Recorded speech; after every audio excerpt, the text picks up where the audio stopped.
হাজার কোটি টাকা নিয়ে শহর জুড়ে ধুন্ধুমার। এই টাকার নিয়ন্ত্রণ নেওয়ার জন্য খুন হয় প্রভাবশালী মাফিয়া থেকে শুরু করে রাজনীতিবিদ, শীর্ষ সন্ত্রাসী, ব্যবসায়ী সহ অনেকে। বয়ে যায় রক্তের বন্যা। এত কিছুর পরেও কি আদৌ সেই টাকা কার হাতে আসে? সেই উত্তর মিলবে ওয়েব সিরিজ ব্ল্যাক মানিতে। টান টান উত্তেজনায় ভরা গল্পে ওয়েব সিরিজটি পরিচালনা করেছেন নির্মাতা রায়হান রাফি। সিনেমা নির্মাণ করে মুন্সিয়ানা দেখানো রাফির এটি প্রথম web series.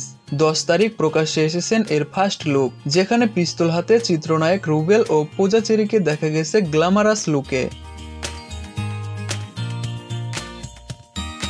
First look share করে প্রযোজনা প্রতিষ্ঠান বঙ্গ লিখেছে, কালো টাকা বড় বড় ফাঁদ, 7টায় হবে সব রহস্য ফাঁস। এটি শেয়ার করে রাফিও জানান, সন্ধ্যায় আসছে বড় ধামাকা। এরপর প্রকাশ্যে আসে এর ট্রেলার। 1.5 মিনিটের ট্রেলারে উঠে আসে কয়েক গ্রুপের মাঝে এক বিশাল অঙ্কের কালো টাকা কারাকারির গল্প।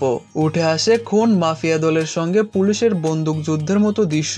পুরো ট্রেলারের আবহে শোনা যায় একটি র্যাপ গান, আর রাখা হয় শুধুমাত্র একটি সংলাপ, যার মধ্যেই রাখা হয় গল্পের টুইস্ট। অ্যাকশন ছাড়াও এতে রাখা হয়েছে একটি আইটেম গান।